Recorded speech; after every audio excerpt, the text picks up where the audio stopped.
습니다. 그래서 태초에 하나님께서 하나님 나라를 창조하셨죠. 이 하나님 나라를 창조하셨을 때 아무것도 없는 상태에서 이 모든 것들을 창조하셨어요. 그래서 무에서 유를 창조하셨고, 하나님께서 말씀으로 창조하셨을 때 그 모든 것들이 말씀의 순종함으로 그대로 다 이루어졌습니다. 그래서 이 전능하신 하나님께서는 이 만물을 창조하셨습니다. 이 창조의 특징을 보면 첫째 날부터 여섯째 날까지 이 지구 중심적인 창조를 하셨다는 것은 우리는 알 수 있어요.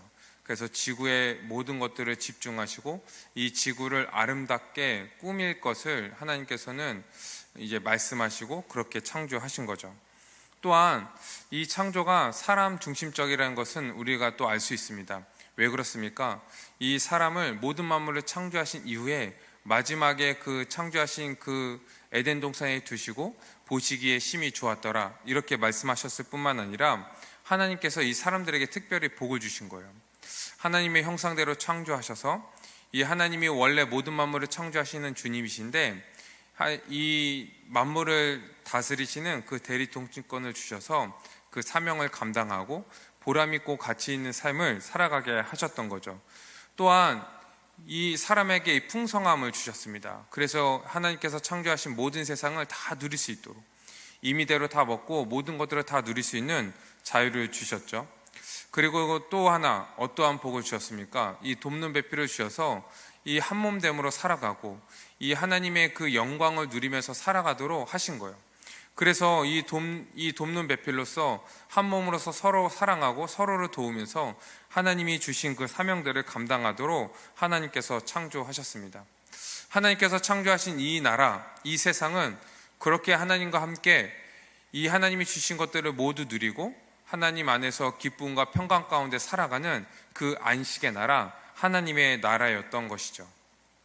이 하나님의 나라에는 법이 하나 있다고 그랬죠. 이 법을 주셨어요. 나라이기 때문에 그 나라를 다스리시는 법을 주셨는데 그것이 바로 선악을 알게 하는 나무의 열매를 따먹지 말아라, 이 명령을 주신 거예요.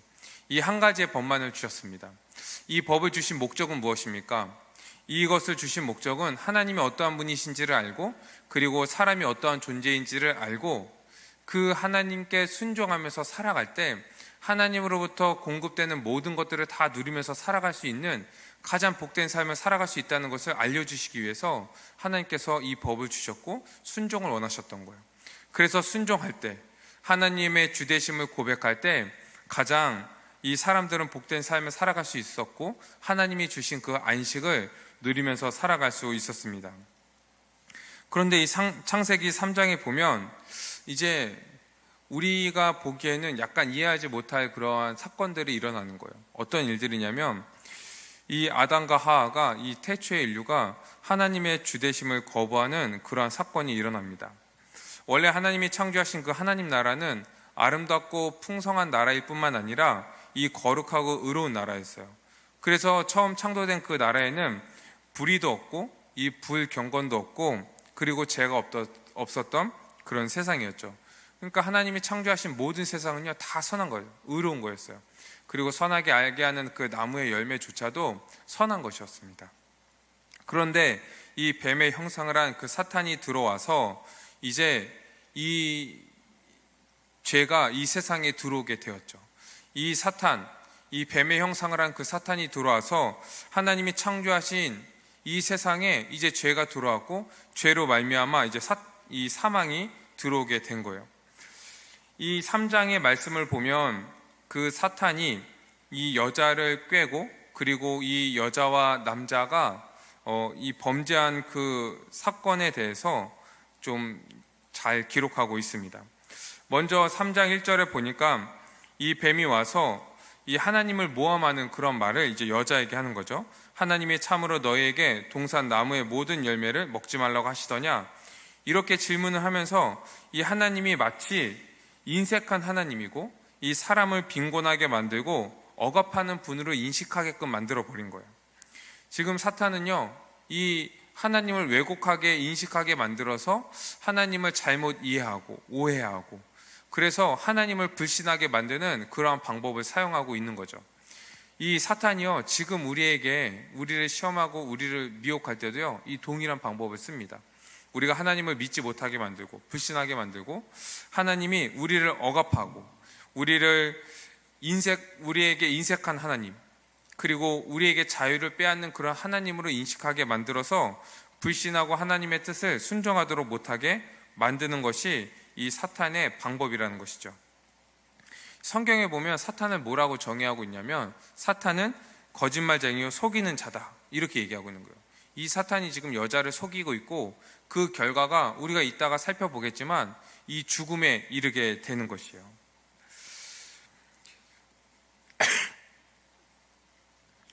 이 사탄은 이 하나님이 창조하신 이 세상 안에 들어와서 이 선악을 알게 하는 나무의 열매를 따먹도록 이제 이 여자를 미혹하게 만들고 여자는 그 미혹에 넘어가게 됩니다.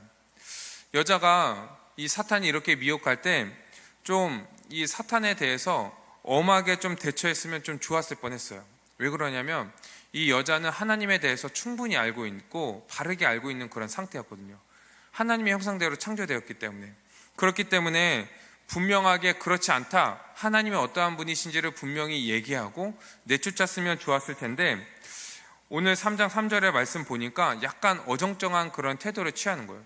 하나님이 선악을 알게 하는 나무의 열매를 먹으면 반드시 죽을 것이다, 이렇게 말씀했는데 이 3절 말씀 보니까 너희가 죽을까 하노라 하면서 약간 여지를 남겨두는 거죠. 그럴 때 이제 사탄이 그 틈을 타서 여자에게 더 확실하게 얘기하는 거예요. 이 4절에 보니까 너희가 결코 죽지 않을 것이다. 그러면서 5절에 그 근거를 댑니다. 너희가 그것을 먹는 날에는 눈이 밝아져서 하나님과 같이 되고 선악을 알 줄을 하나님이 아시기 때문에 하나님이 그렇게 될까봐, 하나님처럼 될까봐 너희 못 먹게 하는 거야, 이렇게 얘기를 하는 거죠. 지금 사탄이요, 지금 우리에게도 동일한 방법을 사용하고 있는 거죠. 하나님이 지금 너에게 너를 억압하고 너의 자유를 빼앗고 너가 하고 싶은 것들을 못하게 하는데 그것을 하면은 너가 잘 될까봐 그러는 거야. 이렇게 해서 우리로 하여금 하나님을 불신하게 만들고 하나님을 따르지 않는 것, 불순종하는 것이 우리에게 더 유익이다, 이렇게 인식하도록 만드는 것이 사탄의 계략이라는 거예요. 이렇게 피조물인 사람은 이 창조자인 하나님처럼 되려고 하나님께 불순종하고 그리고 사탄에게 순종하는 것, 이게 죄의 본질입니다. 여러분, 하나님께 불순종한다는 것은요, 그냥 거기서 끝나는 것이 아니에요. 이 하나님께 불순종한다는 것은 즉 무슨 말이냐면 사탄에게 순종한다는 얘기입니다. 우리는 그 두 부류 안에 속해 있기 때문에 그래요. 그래서 하나님께 불순종하는 것, 하나님을 거부하는 것은 사탄에게 순종하는 것이고 사탄의 말을 따라서 살아간다는 얘기인 거예요. 이 지금 아담과 하와는 하나님을 알고 하나님이 주신 그 복을 누리면서 살아가고 있는데 하나님의 주되심을 거부하고 지금 불순종하고 있는 거예요. 이미 이들이 선악을 알게 하는 나무의 열매를 따먹기 전에, 불순종하기 전에 이들의 마음에는 어떤 마음이 있었냐면 하나님을 불신하는 마음이 있었어요. 불신하는 마음. 하나님이 정말 그런 하나님이야? 하나님이 정말 그렇다고? 이러한 불신한 마음이 생겼고 이 불신으로 말미암아 이 불순종이 이제 나오게 된 것이죠. 이 아담의 그 범죄의 본질은요, 스스로 하나님처럼 되려고 하는 그러한 이 거짓 자유, 그래서 자기가 자유롭게 살아가고 자기가 모든 것들을 다 하려고 했던 그런 거짓 자유를 그 마음에 품었던 것이고, 또 하나님처럼 되려고 했던 그런 자기 교만, 자기 숭배, 자기 중심적인 그러한 삶을 추구했던 것이 이 죄의 본질이었습니다. 이 교만이요, 우리의 생각과 우리의 관점을 바꿔버리는 거예요. 원래 이 여자도, 이 아담도 이 선악을 알게 하는 나무의 열매가 그렇게 먹음직스럽고 보기 좋고 지혜롭게 할 만큼 그렇게 탐스럽지 않았을 거예요. 그런데 이 뱀의 말을 듣고 하나님을 불신하기 시작하니까 이들의 관점이 바뀌어버린 거예요. 그리고 어떻게 보입니까? 6절에 그 나무를 본즉 먹음직도 하고 보암직도 하고 지혜롭게 할 만큼 탐스럽게 한 나무인지라. 원래 그렇게 보이지 않았는데 이제 그렇게 보이게 되는 거예요. 그렇게 보이는 거예요. 그렇게 생각과 관점이 바뀌니까 이제 무엇까지 바뀌게 돼요? 행동까지 바뀌게 되어서 결국 하나님께 불순종하게 되어 버린 것이죠. 이렇게 이 여자와 아담은요, 하나님께 불순종했습니다. 하나님께 불순종했어요. 여자가 먼저 죄를 져서 이 열매를 따먹었고, 그리고 함께 있는 아담에게 주어서 아담도 이제 죄를 저질렀죠. 그런데 하나님께서는 이 죄에 대해서 아담에게 큰 죄를 물으시는 거예요. 아담에게. 왜 그러냐? 이 아담은 그냥 한 사람이 아니라 하나님께서 인류의 대표로 세우신 사람이었기 때문에 그렇습니다. 그래서 아담의 그 죄로 인하여서 이제 모든 이 세상에, 하나님이 창조하신 이 세상에 죄가 들어오게 되었고, 이 죄가 들어옴으로 말미암아 이제 사망이 이 세상에 들어오게 된 거예요. 그 이후로 이제 태어난 모든 자들은 이 죄와 사망의 권세 가운데서 살아가게 된 것입니다. 이 아담의 죄로 말미암아 이 죄와 사망이 세상에 들어왔고, 우리는 그 죄와 사망 가운데 태어나서 우린 태어날 때부터 죄인으로 태어나고, 그리고 죄에게 종로를 타면서 살아가는 존재가 되었던 것이죠. 이들이 이렇게 죄를 저질렀을 때 하나님께서 이들을 심판하시기 이전에 그 죄의 결과가요, 즉시 나타났어요. 어떻게 나타났냐면, 자신들에게 하나님의 영광이 거두어졌다는 것을 알게 되었고, 이 자신들의 수치스러운 그러한 그 모습들을 보게 된 것이죠. 이 하나님이 떠난 자기들의 모습이 얼마나 죄인인 것과, 그리고 얼마나 자신들은 비참한 피조물에 불과하다는 것을 이제 알게 된 거예요. 알게 되고, 이들은 어떻게 했습니까? 이 무화과 나무 잎을 엮어서 치마로 삼았죠. 그 수치를 가리기 위해서. 원래는 이 벗어도 부끄럽지 않게 살아갔던 그런 존재였는데, 하나님의 그 영광, 그 찬란한 옷을 입어서 그렇게 부끄럽지 않고 하나님의 그 영광 가운데 살아갔던 그런 존재였는데, 이제 그렇지 않은 존재가 된 거예요. 하나님 앞에 나아갈 수 없는 존재가 되었고, 하나님의 낯을 피하는 그런 존재가 되었던 것이죠. 그런데 그들이 스스로 이 무화과 나무 잎을 엮어서 치마로 삼았지만, 자신들의 그 죄와 수치를요, 스스로 가릴 수 없었던 거예요. 없었던 거죠. 그래서 하나님 앞에 나아갈 수 없는 그러한 상태가 원래 이 아담과 하와의 상태였고, 이 우리가 죄 가운데 살아갔던, 우리 태어났던 우리의 모습들이었습니다. 그것이 우리의 모습들이었어요. 이제 9절 이후의 말씀에는 하나님께서 그 죄에 대해서 심판하시는 그런 사건에 대해서 이제 나오고 있습니다.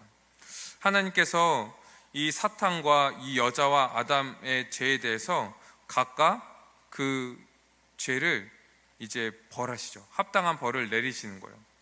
근데 이 모습들을 이제 자세히 살펴보면 어떤 것이냐면, 하나님이 원래 주셨던 것, 복을 주셨던 것, 안식의 삶을 살아가도록 주셨던 것을요, 다시금 거두어 가시는 그런 형식으로 이제 죄와 이제 벌과 심판이 행해지는 거예요. 반대로 얘기하면, 이 아담과 하와는 하나님이 이미 주셨던 그 복들, 이것들을 누리면서 살아가면 됐는데, 이것들을 다 거부하고 다른 것들을 구하면서 하나님 앞에서 완전히 쫓겨나는 존재, 이 죽은 상태가 되어버린 것이죠. 이 성경에서 말하는 그 죽음은 무엇입니까? 하나님과의 관계가 단절되는 거잖아요. 하나님이 주신 모든 복들을요, 다 잃어버리는 거예요. 즉, 이 하나님 나라에서 쫓겨나는 거예요. 하나님과 아무런 관련 없는 삶을 살아가는 거예요. 이 하나님과 아무런 관련 없는 삶은 어떠한 삶입니까? 수고하는 삶이죠. 수고하는 삶. 무엇을 위해서 수고하죠? 자기 자신을 위해서 수고하는 거예요.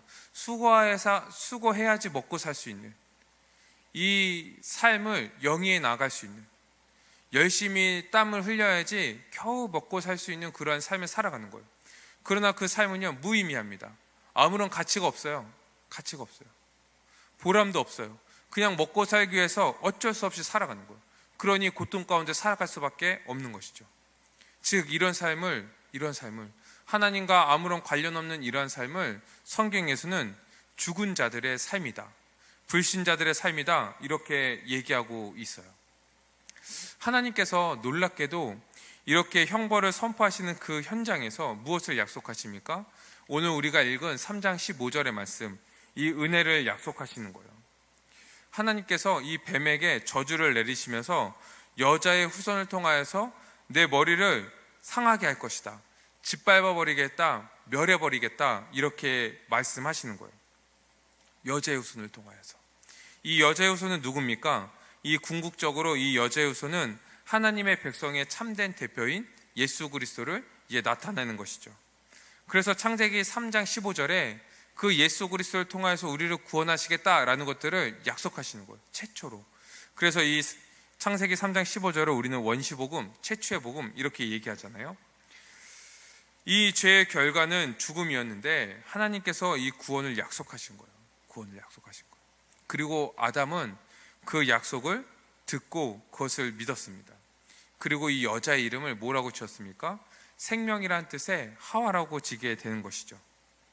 아니, 지금 죄를 져서 하나님이 반드시 죽을 것이다 말씀하시고 지금 죽음을 선포하는 그 자리에서 하나님께서 그 구원을 약속하시는 거예요. 생명을 약속하시는 거예요. 이 하나님의 구원의 의미는 무엇입니까?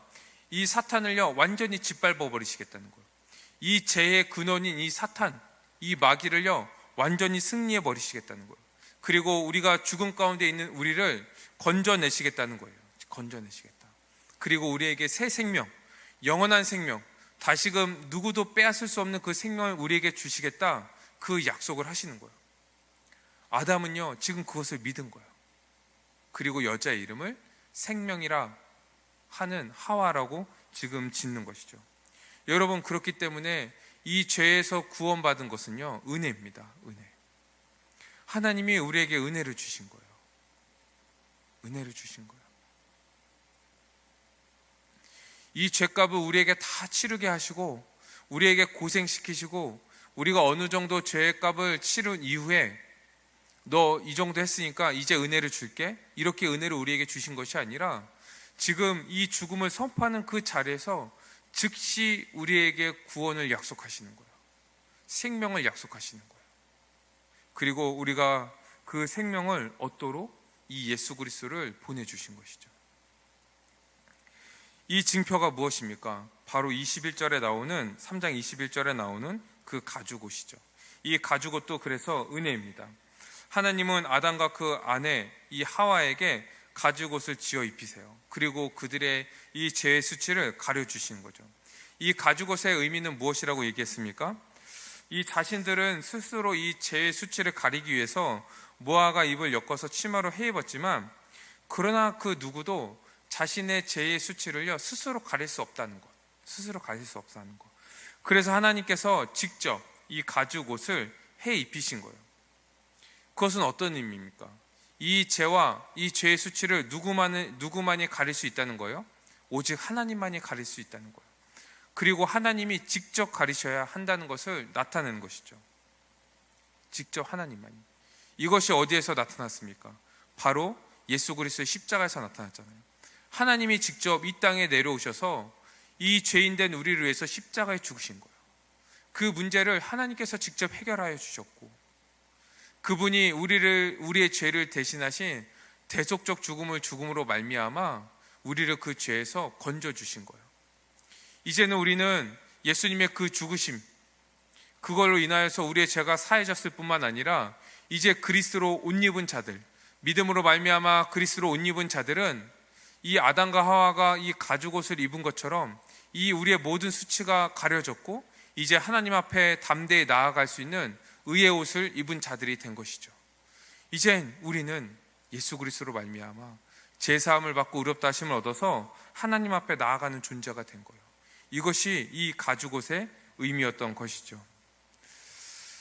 여러분, 우리가 이 말씀들을 살펴보면서 우리는 무엇을 우리가 알고 우리는 무엇을 붙잡으면서 살아가야 되겠습니까?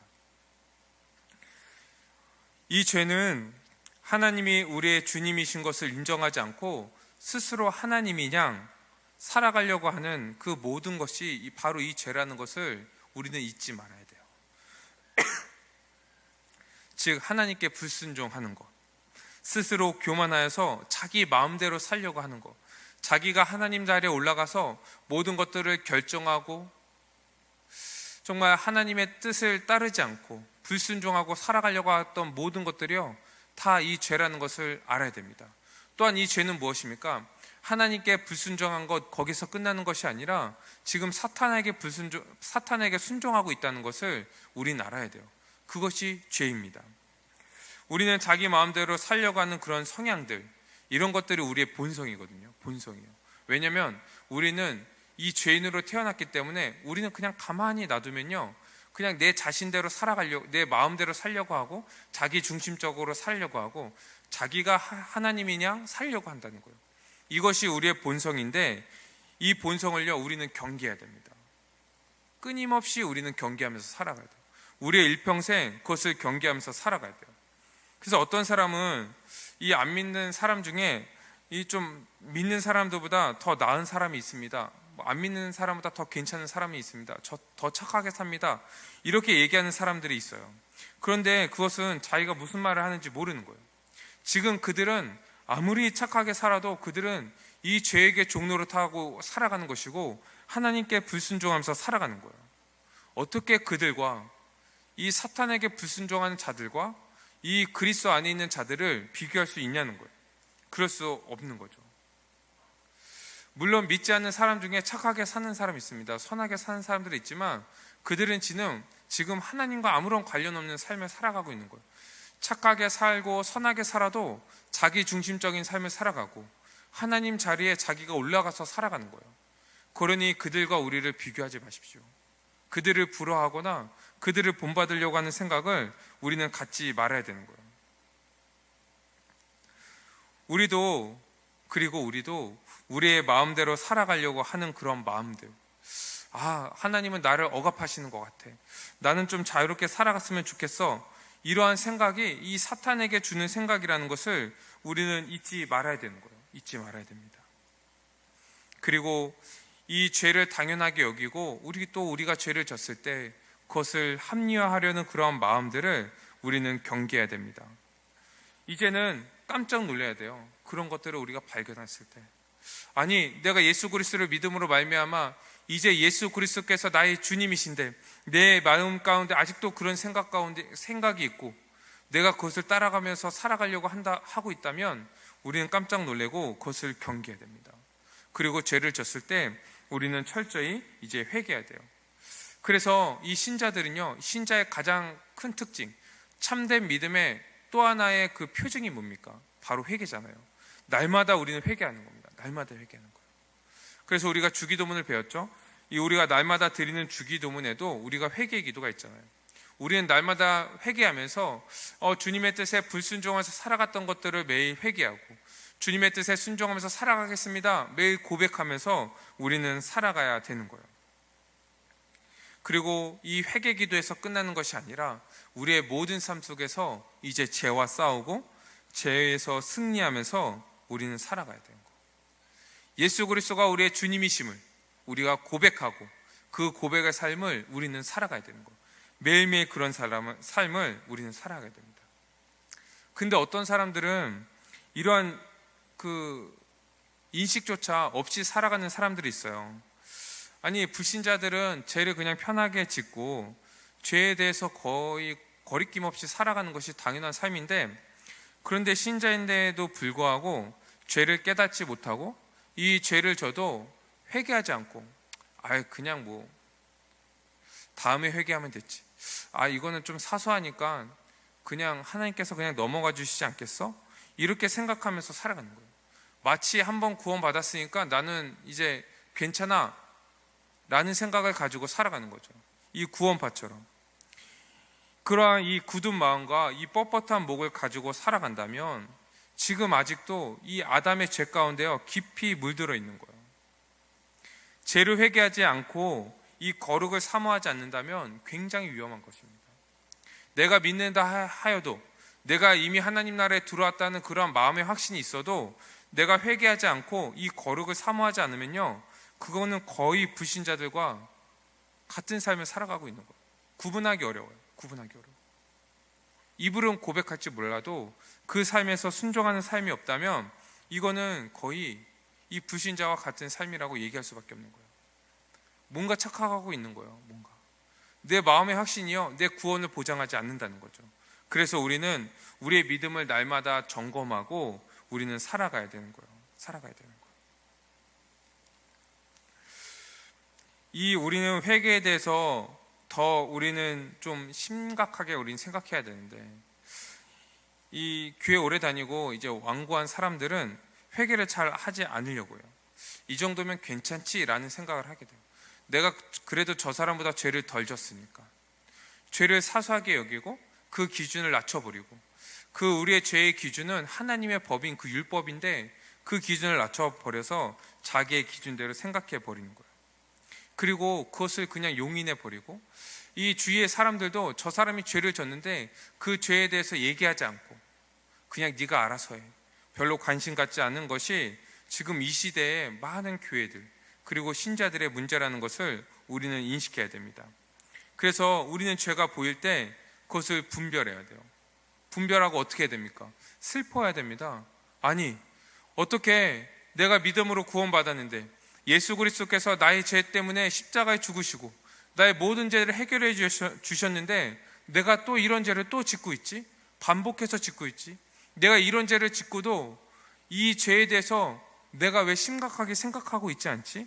슬퍼야 돼요. 그리고 싸워야 됩니다. 전력을 다해서 싸워야 돼요. 우리의 목숨을 다해서 싸워야 됩니다. 목숨을 다해서 싸워야 돼요. 왜요? 예수 그리스도께서 우리의 죄를 해결하시기 위해서, 우리의 모든 죄를 사해 주시기 위해서 십자가에 죽으셨잖아요. 그러면 우리는 그 죄 때문에 우리는 그 싸워야 되는 것이요, 목숨을 다해서 싸워야 되는 거예요. 그리고 주님의 능력을 구하고 우리는 그 능력을 힘입어서 우리는 다시금 살아가야 돼요. 혹시 사랑하는 지체들이 지금 죄 가운데 있습니까? 이 죄를 계속적으로 짓고 있는데도 이것이 정말 무감각하고 정말 거룩함을 사모하지 않고 살아가는 그런 지체들이 있습니까? 그들에게 찾아가서 이 정말 사랑하는 마음으로 그 사람들을 도와줬으면 좋겠어요.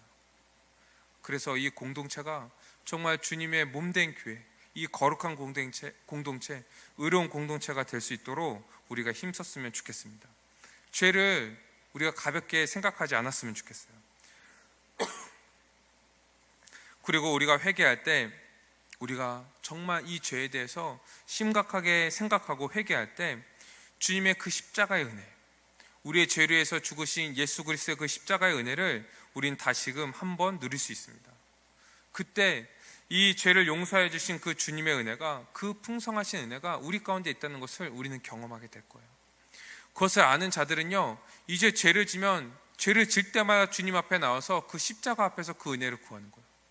우리의 죄를 해결하여 주신 그 주님의 은혜를 구하면서 우리는 그 십자가의 은혜를 이제 구하게 되는 거예요. 그래서 이 회개는요, 이 성화의 주된 삶입니다. 회개하면서 믿음이 자라가는 거예요. 회개 없이는요, 믿음이 자라지 않습니다. 믿음이 생기지 않아요. 그래서 회개하면서 믿음이 더 자라고, 또 믿으면서 또 회개하게 되면서 회개하게 되고, 이렇게 우리가 살아가게 되는 거예요. 그러면서 주님을 닮아가는 그 거룩한 삶을 이제 우리는 살아가게 되는 겁니다. 여러분, 이 죄의 결과가 무엇이라고 그랬습니까? 바로 죽음이잖아요. 죽음이요.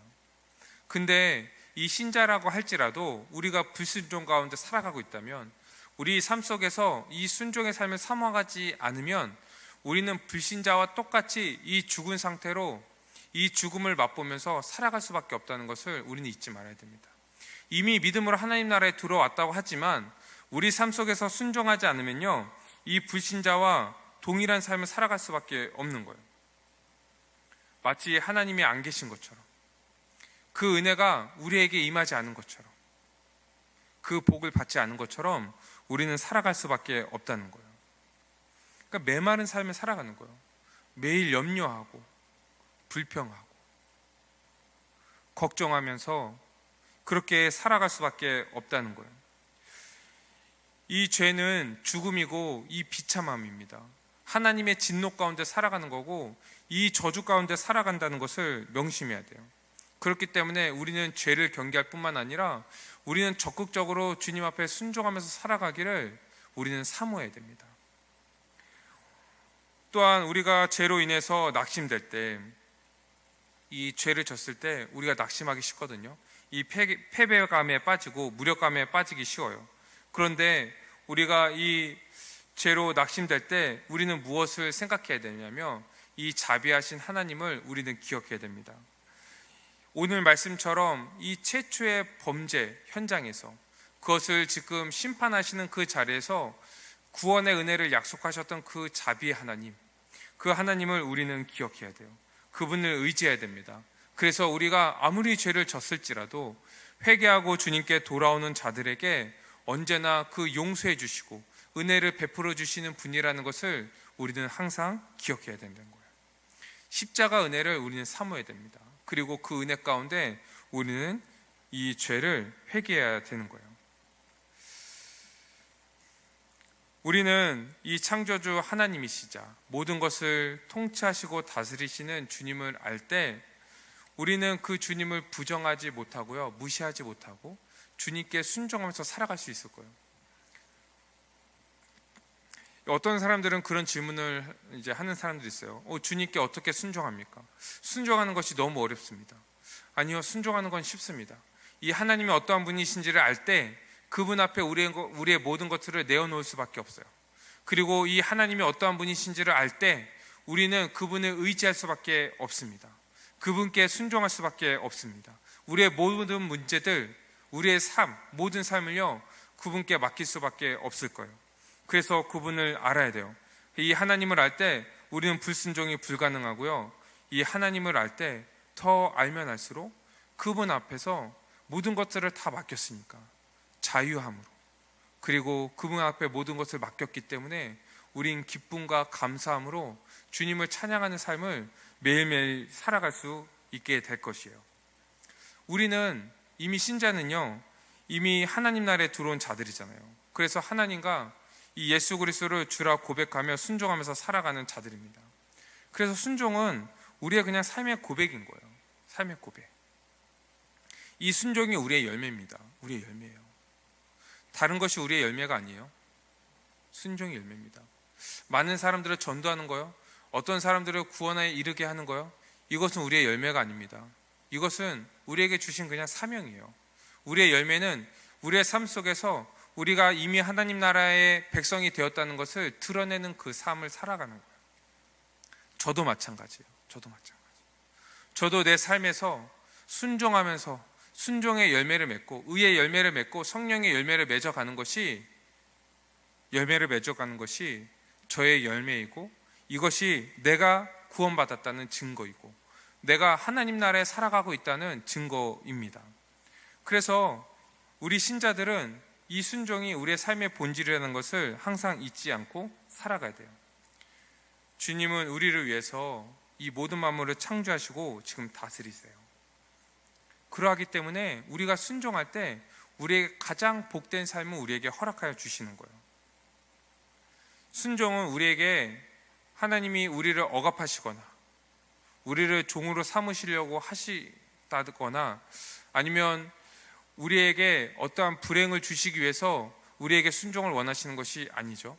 하나님이 우리에게 가장 복된 삶, 가장 우리에게 그 사명을 감당하고 주님 안에서 안식을 누리는 그 삶을 주시기 위해서 우리에게 안식을 주신다, 이 순종을 원하신다는 것을 우리는 항상 기억해야 됩니다. 우리가 이 죄가 어디에서부터 오는지 우리는 이 여자의 그 모습을 보면서, 이 아담의 모습을 보면서 우리는 또 잘 생각해 봐야 돼요. 이 죄는 어디서부터 오냐면 하나님에 대한 무지와 왜곡으로부터 이제 비롯됩니다. 이 사탄이 이 여자를 미혹할 때 무엇으로 유혹합니까? 하나님을 오해하게 만드는 거예요. 하나님을 인색한 하나님, 이 억압하는 하나님, 이 사람들의 인격을 무시하고 자기의 마음대로 하시는 하나님이라고 오해하도록 만드는 거예요. 그렇게 하나님에 대해서 무지하고 오해하게 되면은 하나님의 말씀을 믿지 않게 되고 불신하게 되고 가볍게 여기게 되는 거죠. 거기서부터 이제 죄가 시작되는 거예요. 그렇기 때문에 우리는 하나님이 어떠한 분이신지를 분명히 알 필요가 있습니다. 이 하나님이 어떠한 분이십니까? 이 하나님은 은혜와 자비가 풍성한 하나님이죠. 그래서 이 풍성한 가운데 하나님 나라를 창조하셨고 그 풍성한 가운데 이 모든 만물을 지금 다스리고 계시고 또 우리에게 모든 복을 주시는 그 사랑의 하나님이라는 것을 우리는 알아야 돼요. 또한 하나님은 우리에게 계명을 주셨어요. 이 지키라고. 이 계명을 주시는 것도 우리에게 가장 복된 삶, 가장 우리에게 선한 길로 인도하여 주시고 우리에게 가장 행복한 삶을 주시기 위해서 우리에게 이 계명을 주셨다는 것을 우리는 알고 그것을 따라야 하는 것이죠. 뿐만 아니라 하나님께서는 이 첫 번째 그 범죄의 그 현장에서 은혜를 베풀어 주신 하나님이라는 것을 우리는 항상 기억해야 돼요. 그래서 우리가 죄를 졌을 때도 이 하나님 앞에 나와서 우리는 그 죄를 고백하고 회개해야 되죠. 우리를 위해서 자기 아들 예수 그리스도를 보내주신 그 하나님이신데 우리가 회개할 때요, 주님께서 그 놀라우신 은혜를 우리가 경험하게 하실 것입니다. 우리가 이미 믿음으로 말미암아 이 하나님 나라에 들어와서 살아가고 있지만 항상 이 사탄이 우리를 미혹한다는 것을 우리는 또 기억해야 됩니다. 그래서 우리는 어떻게 해야 됩니까? 이 복음을 더 알아야 돼요. 복음을 더 알아야 됩니다. 매일매일 복음을 알아가고 우리가 알고 있는 그 복음을 상기시키고 이 십자가 복음 안에서 우리가 더 이 십자가를 붙잡고 우리는 살아가야 돼요. 그럴 때 성령께서 우리에게 역사하셔서 이 진리를 보게, 우리를 진리를 밝히 보게 하시고 우리가 눈에 보이는 것들에 현혹되지 않도록, 그리고 이 사탄을 물리치고 이 유혹으로부터 우리가 승리할 수 있도록 우리를 언제나 인도하시는 거예요. 그래서 우리는 말씀을 보고 믿음으로 우리는 이 삶을 살아가야 되는 것이죠. 살아가야 돼요. 그렇게 우리는 말씀을 봤을 때요, 우리에게 오는 그런 미혹과 그런 시험들, 이 사탄이 미혹할 때 우리의 생각과 우리의 마음으로 주거든요. 우리에게 눈에 보이는 걸로 주지 않습니다. 그러할 때 이것이 하나님으로부터 오는 마음인지, 그리고 이 사탄이 주는 그런 미혹인지 우리는 분별할 수 있게 되는 거예요. 그래서 갑자기 어떠한 마음들이 들었다, 기도하는데 갑자기 어떠한 그 생각들을 주셨다, 이럴 때요, 우리는 그것을 딱 붙잡지 말고 이것을 우리는 말씀으로 분별해야 됩니다. 정말 이것이 하나님으로부터 온 것인지 아니면 사탄이 우리에게 심겨주는 것인지 우리는 분별해야 돼요.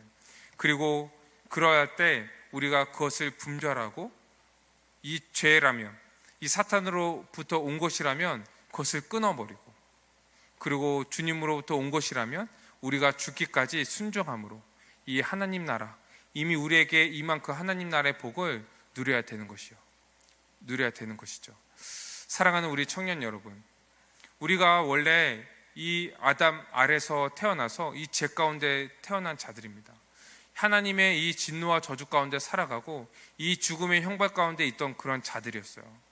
그런데 하나님께서 이 구원을 약속하셨고 이 예수 그리스도, 자기 아들 예수 그리스도를 보내주셔서 우리로 하여금 그 구원의 은혜를 누리게 하신 것입니다.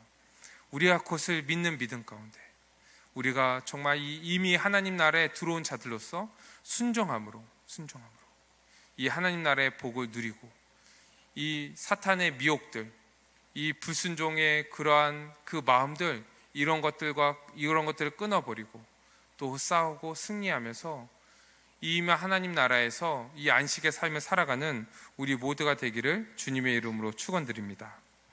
우리 말씀을 가지고 이 시간 함께 기도드립시다.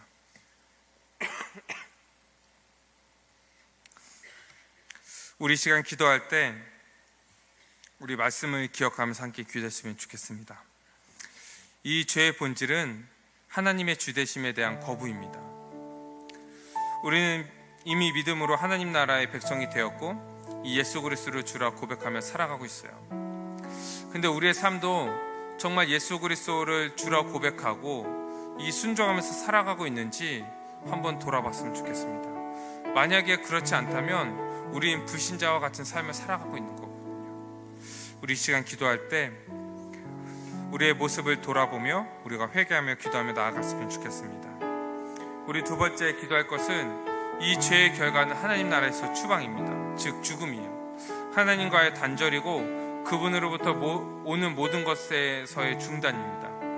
이 끔찍한 상태가요, 원래 우리의 상태였어요. 이 비참한 상태, 이것이 얼마나 비참하고 끔찍한 상태라는 것을 우리가 알면요, 더 이상 이걸로 돌아가고 싶은 마음이 들지 않을 거예요. 더 이상 죄를 좋아하거나 죄를 지려고 하는 마음들이 우리 가운데 조금도 들지 않을 거예요. 이 시간 기도할 때 우리가 원래 어떠한 상태였는지를 알고 거기에서 구원하여 주신 그 주님의 은혜를 알고 항상 감사하면서 살아가게 해달라고 이 시간 기도합시다. 우리 마지막 세 번째 기도할 것은 이 하나님의 구원의 은혜가 우리에게 이미 부어졌습니다. 이 아담과 하와에게 주셨던 그 가죽옷, 그것이 예수 그리스도를 통하여서 우리에게 이미 입혀져서 그분의 대속적 죽음으로 말미암아 우리의 모든 죄가 사함받고 의롭다 하심을 얻었습니다. 이 놀라운 그 구원의 은혜를 우리가 더욱더 알고 이 구원의 은혜에 합당한 삶을 살아가는 우리가 되게 해달라고 이 시간 함께 기도합시다. 우리 기도하며 나아갑시다.